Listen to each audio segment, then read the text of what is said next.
This area was not the Jewish quarter. It was known originally as the Moorish quarter. The Moorish quarter. And along most of the Wailing Wall was the back wall of houses. There were houses built up against most of it. There was one little stretch that was left exposed. In 1967, when the Israelis took the old city, the paratroopers arrived at the Wailing Wall. Essentially, they entered through a gate which we will show you, the Lion's Gate. The Muslims were afraid that the Dome of the Rock was going to be destroyed, hence they threw down their weapons and either surrendered or ran away. The Israelis came into an area called Ramat Rishkol. They outflanked the Muslims and entered through the Lion's Gate, taking very heavy casualties entering the old city, but once they entered, the Muslims just basically ran away. Moshe Dayan, the Israeli defense minister, made a fatal mistake. He established the Waqf, the Islamic Authority, letting them have total control of the Temple Mount. Any excavation that has taken place is a Jewish excavation. What the Muslims have basically done is try to unearth anything they could find that would in any sense indicate there ever having been any Jewish presence on the Temple Mount, and they dump it into the Kidron. Then the Israeli archaeologists go through the dumped rubble and see if they can find anything of interest. It's all a political game. It's controlled by the Waqf. Periodically, the Muslims will begin rioting on the Temple Mount and throwing stones at the Jewish worshippers who were praying here at the Kotel, at the Wailing Wall. They'll throw stones down. This is what has usually caused the problems when you've heard of riots at the Wailing Wall or on the Temple Mount. When Ariel Sharon entered, ostensibly launching the Second Intifada in response, his visit was already prearranged with the Waqf. The Muslim authorities knew he was coming and agreed to it. The entire thing was staged by them as an excuse to have an uprising. He didn't just show up one day. He went up that ramp, through that gate, and that was the beginning of it, okay? Again, we're on the western side. The Wailing Wall, the western wall, only a portion of it is exposed. Most of it is deeper down and was higher up in the time of Jesus. It was the western retaining wall. Again, it was part of this wall that Herod the Great built around the Temple Mount and filled it in to effectively double the size of the Temple Mount, creating what again remains to this day the largest man-made plateau in the world. So the Wailing Wall was not part of the temple.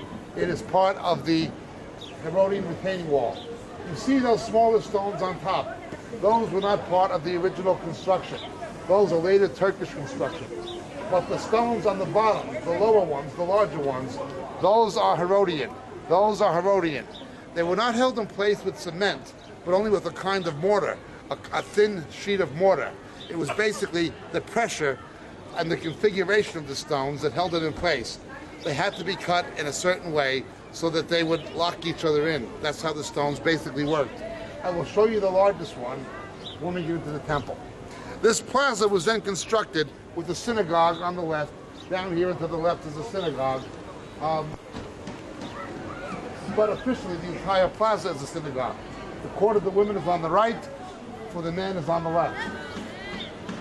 This was then developed and redeveloped in the 1990s, first the 80s and then redeveloped again in the 1990s after a very serious terror attack. Airline-style security was put in place after the Oslo Agreement, which was supposed to bring peace and instead resulted only in terror. Again, I will point out up here, this was the upper city. It was the residence of the priests in the time of Jesus.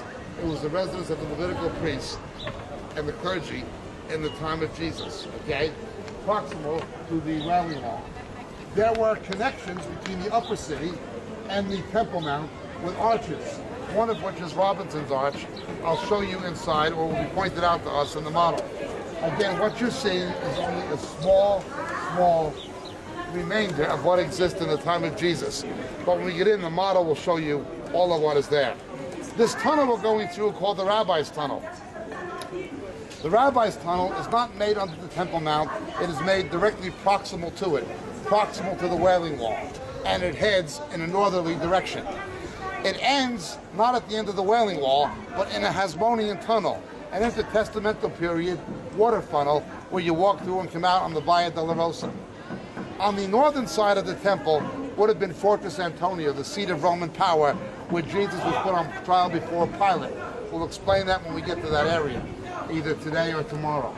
Having said that, let's come back now to the Wailing Wall and the Temple Mount complex.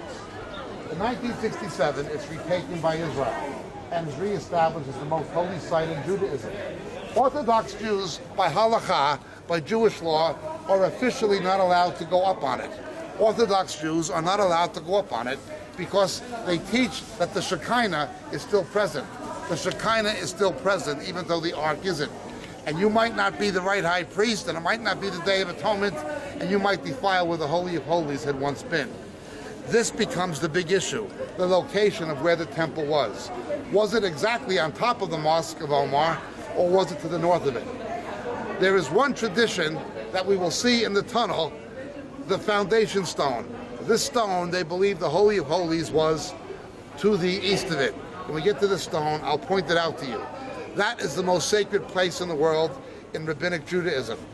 The Wailing Wall itself is the second most sacred. But that one particular stone I'll show you inside the tunnel, they say is as close as a Jew can get today to where the Holy of Holies had been, so they say. Now again, archaeologists are in dispute. There are 3 possible locations of the temple. You'll learn about all of them. Let's go a little bit further now.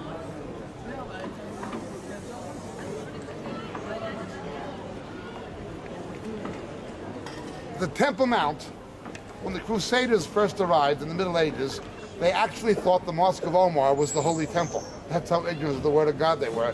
They didn't know the temple was destroyed in 70 AD. Hence the temple, they thought it was initially the temple. The real holy site for Christians, however, was never here. It was the Church of the Holy Sepulchre nearby, which you'll also be seeing where it is. The dispute over this property is not primarily does not involve Christians. It's primarily between Jews and Muslims. The traditional Christian site was the Church of the Holy Sepulchre. This is undoubtedly the most disputed city in the world, but this is the most disputed piece of real estate in the world. The most disputed piece of real estate in the world.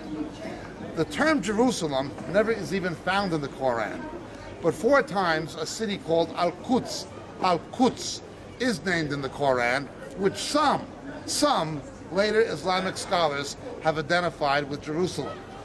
It was basically for political reasons. They said Al-Quds, the city where Muhammad supposedly rode up to heaven on a horse, was Jerusalem.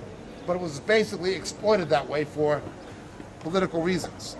It is basically since the 20th century, since the founding of Israel, that Muslims have begun to claim Jerusalem is one of the 3 holy cities of Islam: Mecca, Medina, and Jerusalem. However, prior to the last century, in fact, prior to the lifetime of most of us, it was not considered a holy city. It was simply called that for political reasons. Again, religious propaganda, political propaganda. But it's the most disputed piece of real estate there is in the world. The tunnel is dark. It's not dangerous, but you will have to watch your step going up and down the stairs. They are illuminated. When we come out, though, we will be in bandit country. I don't know what the guide is going to explain or what he's going to leave to me to explain, but one way or another, you'll get the same explanation as every other group and as Ronnie's group. Now, we are due to go in at 12:40. What time you have now? 25:12. We have 15 minutes. Can everyone be back here in 10 minutes?